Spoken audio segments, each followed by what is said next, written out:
Good morning, Joseph. Sorry, we haven't started yet. That's why you can't hear anything. But we can please type in the chat box your name, your location, and where you're joining us from.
Please just use the chat box to introduce ourselves, and then for the Q&A box, we'll use it to ask any questions that we may have. So good morning once again. For those that are just joining, thank you for joining. Kindly put in the chat box your name, your location, and what you do.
Thank you, Rahman. Very detailed. So can you put what you do as well in the chat box?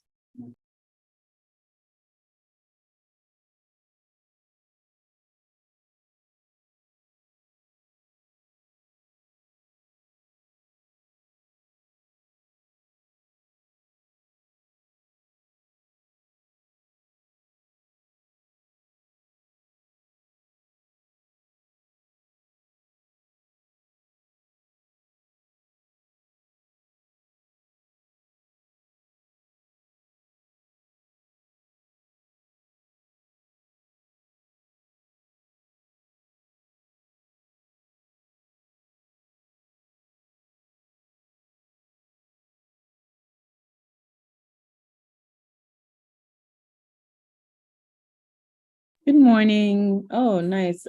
We have in the chat box, can you put your name, your location, and what you do?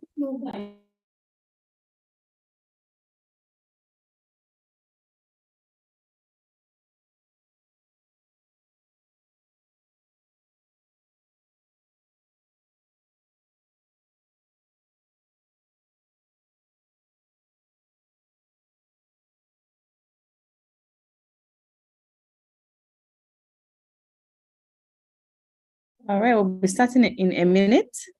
So if you're just joining, can you put your name, your location, and what you do in the chat box, please? Thank you.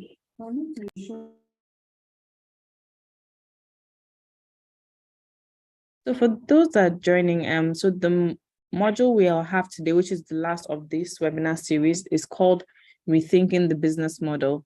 So previously we've had other sessions that focused around introduction to circularity, how you can imbibe a circular business model, how you can collaborate for joint venture, in terms of having a zero waste model. So today we'd have Mr. Ibrahim Buanhot, facilitating the session, and then we would have a guest entrepreneur as well, Chinedu Azi. Very interesting conversations, very interesting business model that she has been able to adopt within the last few months. So it will be a very interesting session. So I'd just like to hand over to Mr. Ibrahim now so he can go ahead and start. Okay, good morning, everyone. I hope you can all hear me clearly. Thank you, Halima, for that brief introduction.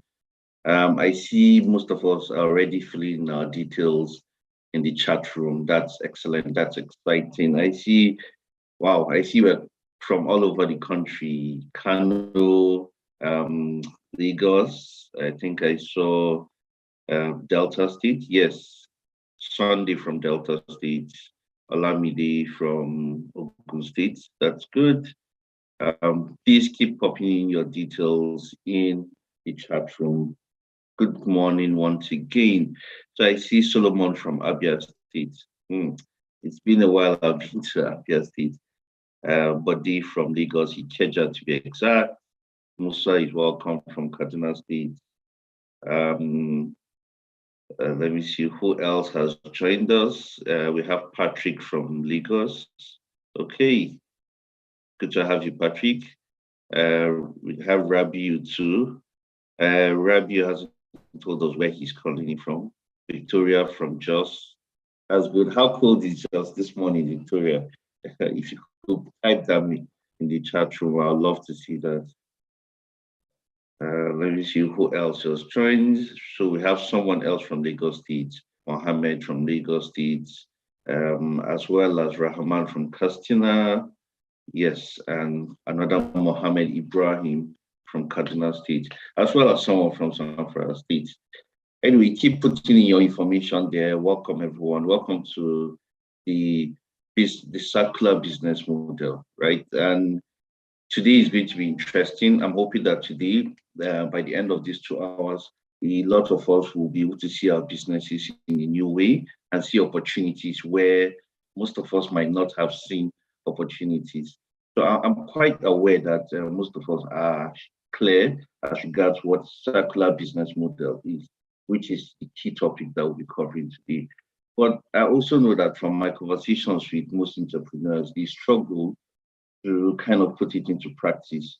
So yes, you know what it means. You know, you have seen it in action in other places, but you struggle to be able to internalize it in your own business and put it into action. Well, I think today is your lucky day. Thankfully, we'll look at 3 methods on how you can be able to adapt the circular business model into anything you're currently doing today. And I also have a big secret for you, for most of us that might have been worrying ourselves about it, right? So before the end of this session, we'll definitely cover that. So I'd just like to ensure that you can hear me clearly and see me clearly. Please, if you can, just type yes in the chat box, and I'll try and share my screen as we do that. Just type yes if you can hear me and see me clearly. All right, I see a couple of responses. That's good. Yes, okay, all right, that's good, great. All right, so the essence of today is for us to be able to see business models in a circular way, right? And like I said earlier on, I find a lot of people struggle to be able to understand clearly what circular business model is. But since everyone is introducing themselves, I might as well introduce myself. So my name is Ibrahim Bowanhot. I'm a business development service provider. I'm a faculty at Enterprise Development Center, and I just love to see businesses grow. So I cover everything from sales, marketing, to writing your business plan, as well as your growth plan. I just love to see people move their ideas, put it into practical goods and services that customers love. And I just love to see businesses grow. And I'm hoping that what we'll learn today will also form part of the foundation or part of the things that would push you on to be able to grow your business, right? So that's enough about me, but keep putting your information in the chat room and I'll definitely check out where you're coming from and what you do, right? So thankfully, we're already introducing ourselves in the chat room, so we can go on and look at what we're going to be covering today. We'll look at an overview of business models, and I'm sure most of us are quite clear about what business models are, but it will be good to take a look so that we have clarity on what a business model is, as well as look at types of business models. As you may know, there isn't one kind of business models. And the great thing about business models is that they are fluid. You could have a mixture of business models. You could also have you could also change business models as your business continues to grow. And what was considered to be good business models a couple of years ago might be considered to be archaic, or some business models have completely disappeared. Meanwhile, we continue to discover new business models as we continue to develop as human beings, as we continue to develop as a society, with technology playing a major and key role. Okay, and of course, the key topic and why we're here, which is changes, right? What has spawned this circular model that all of a sudden everybody is talking about it, people are moving towards it. What has spawned this great change, right? We'll cover a lot about it. I'll also look at a couple of examples or instances and how you can actually implement business, circular business model into whatever kind of business you currently want. Okay. Mukhtar says from Bringing Kebi, welcome Mukhtar Ismail. And then finally, we'll look at we'll do a bit of analysis of the business model so that we can break it down. I love to simplify things. I believe there's a space for theory, but I love to simplify things and talk about things that are practical and you can implement on or to your business immediately. Okay, so those are the things that we'll be covering today. But I'd like to start with a great question, right? What does circularity mean to you as a business, right? So, like I said, I know quite a lot of us are quite clear about what circularity or what business model, but what does it mean to you on a personal level? I'd love to see that in the chat room.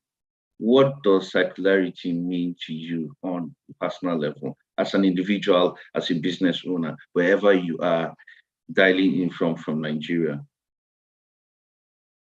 All right, so I see Tolu says, fashion designer. I'm enthusiastic about working women, working with most confident version of themselves. Hey, I run an NGO that equips disadvantaged children living in poor communities. All right, it would be great to know where you're calling from. Better yet, we'd love to hear what circularity means to you. So just to be sure, I hope everyone can hear me and see me clearly. So the question is, what does circularity means to you? If you could just go and type that in the chat room and I'll go ahead and read it. All right, so we have from Adioki, he or she says, circularity is the ability to reuse waste or the end product waste. Exactly. So I like that word, reuse, right? So it's creating a mindset, creating a system where you can reuse what has been used before. We have Uchena. Uchena says, I'm an interior designer and in my line of business, it means creativity and ideation. I love that, Uchena. This gives room for growth, invention, and sustainability and environmental friendly processes in our processes. All right. I love that repetition. And I love that you put it quite a lot into your comments, right? So in interior design, which I think is one of the biggest displays of where you can practice circularity, because there's so much that can go into it. And it allows for so much, like you said, creativity, innovation, right? I think, yeah, that's a very good example. Your industry I think it has been one of the industries that has played a front role in the circularity business model. Thank you, Uchenna, for that. Tolu says circularity to me is working efficiently to eliminate waste. I love that. So we see reusing, but we also see Toulouse saying eliminating waste, which is also a huge chunk that most of us might not pay attention to, right? Thank you for that, Tolu. Mohammed says circularity is the act of reducing, reuse, and recycle of disposables. Exactly. Now we know that in the circular model, we there's no such thing as waste, right? So it's about reducing what it costs or the ingredients or the input we have into creating our products and services, reusing where we can, and of course, recycling what we used to be, right? Thank you for that. Let's just have one more and then we'll go on. So I have Mohammed Ibrahim. Circularity means turning waste into wealth. Exactly. I think that more or less summarizes picture that most of us have. How do we turn what was waste into wealth? How do we turn what was useless into something useful? How do we turn processes? How do we create a system whereby our mindset, our thinking, our efforts, everything is geared towards reducing waste and turning everything that is around us that we typically would have thrown away into wealth. Okay. Let's have Chinedu to quickly. So Chinedu says circularity. Yeah, right. Yeah, Chinedu, thank you. We'll soon be having you to speak with us this morning. We have quite a lot of inspiring things to show you today on Chinedu's business. Musa Sani says circularity means coming together of business like minds to solve a problem, thereby making byproducts. For example, waste to wealth. All right. So thank you everyone for giving us your idea of what it is. I'm quite confident that most of us know clearly what circularity means, and that just gladdens my heart that we are at that stage where more people are becoming aware of it because it is a process. The old model of producing has to be able to give way to this new circular model. And circular model is not just something that you find in just small businesses. Even large businesses are already trying to implement this across. In fact, in some countries, there are deadlines and when businesses have to move on to this model. But I think the best time to start is when you're small. The best time to start is now. If you have that model and you have everybody in your business thinking of always, at all times, thinking of how to cut down on waste and how to reuse whatever you have as an input into your business, then I think you just grow into that circular model, right? You don't have to change in a couple of years where you have to change your machinery, your whole model. No, you start with it now and then you grow with it. So it becomes you. Everybody you hire going forward, everything you do going forward as a business is based on the circular business model. Okay. All right. So let's look at what a business model is, right? A business model is more or less a framework of how a company or how a business will create value. That's just simply what a business model is. It's a framework, it's a guide to be able to clarify how you intend to create value. As you know, as business owners, what we sell is value. Now, values could be in physical products, it could be in services, it could be in a mixture of both of them, but you must create value for your customers, and customers pay for value. So, a business model is a framework to be able to clarify how you intend to create value, right? So business models more or less distill the potential of a business down to its essence. It means, why do you exist as a business? So I've seen a lot of people say, oh, what's the difference between a business model and a business plan? And yeah, so a model is a conceptual framework, right? It just clearly says, how do you intend to create value? So there are a lot of things that you do as a business that might not directly add to your value creation. But the core thing, the reason why you exist as a business is what a business model covers, right? And to clarify, a business model fundamentally answers fundamental questions, right? About the problem that made you exist. I believe that most of us started our businesses in the same way where you saw a problem and you tried to, or you felt that you had a need to be able to solve that problem. And just to be clear, a lot of us try to think of, oh, I need to solve a new problem. Sometimes solving age-old problems in a new way become extremely excellent business, right? So there's always basic problems. So for those in the agricultural sector, we know why we are there. For those that are creating value in the interior industry, whatever industry you are, it's all about creating value, right? So it's, in simple terms, a business model clearly just tries to illustrate how you intend to create value to business. Okay, I hope we're clear so that we can move on and look at a few types of business models. Now, there is no shortage of what business models.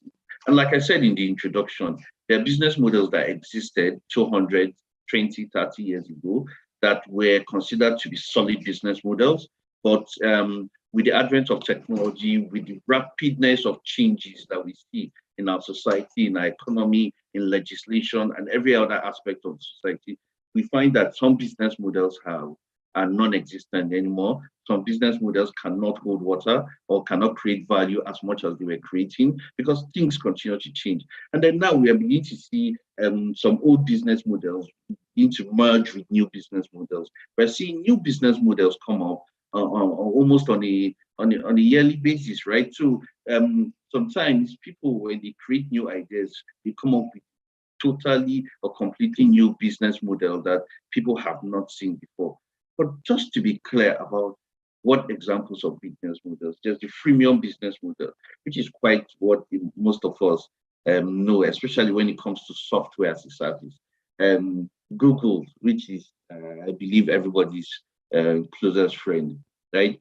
You go, you hop onto Google, you get a free email address, you get free, you have access to YouTube free of charge, you have access to a search engine, which is Google Search, as well as so many other products from Google. Now, this freemium model, right, is free of charge for you, but you sacrifice something else. You provide access to your data, and Google monetizes that by selling that to advertisers, right? So you can clearly see where the money comes from. So Google wants access to your information, your data. You provide it by signing on and taking on all these free good things that Google are giving to you. And then Google can go ahead and monetize it. Okay. There's also the free trial business model. And most of us, I'm sure, operate on that level where, especially when you're trying to get new customers into your business, you do a free trial, right? You give them for them to use over a period of time so that they can see how the product would act in action. They can see what the product would look like in practical terms. Okay. Then of course there's the licensing video model, there's the brick and mortar business model, which most of us are quite aware of. We know what the brick and mortar business model is, your regular mom and pop shops, supermarkets, right? Any place that has a physical place is considered to be brick and mortar. Then, of course, there's the I think quite a lot of businesses are moving to this model, which is a subscription business model, where rather than having customers pay upfront for the product or for the service, you let them pay on a monthly, weekly, or on a daily basis, whichever one works best for you as a business, right? So we see these models happening with typically we used to buy Windows 2000 and 2007 back in the days, Windows 2000, Office 2008. Now what you do is pay for a subscription and it's called Microsoft 365. So you pay, same thing with Netflix and same thing with your cable television. Most things now are moving on a subscription model. But I hope we have noticed something else too, that there is no one business that uses one model completely. So you find places that have brick and mortar places also provide a subscription model. And in some instances, they provide a free trial business model. So they have physical entities where they retail their goods, but they also provide free trials, right? So for example, even with Microsoft 365 or even with Microsoft products, you can have free trial on some of them. And after a period of time, you jump into the subscription model. The essence, right, for understanding what business models for you is to be able to understand how best can you create and deliver value to your customers, right? Okay, so Apple says he or she is not following. I hope that you can, I hope it's better now. But the essence of business models is to go, is not to worry yourself so much about which one you're using, but it's to clearly understand